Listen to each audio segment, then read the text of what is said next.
Hi everyone, welcome to my YouTube channel Daily Tutorial, where I provide you with daily tech tips and helpful guides.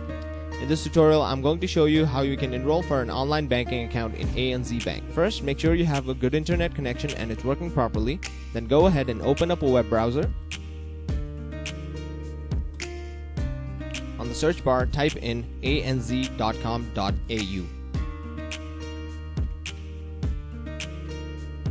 Press enter.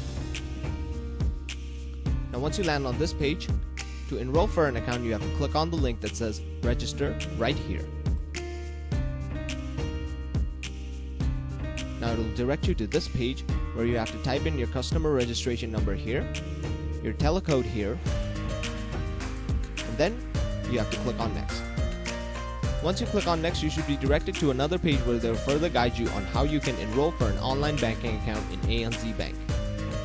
Follow all the steps carefully and you should be able to successfully enroll for an online banking account.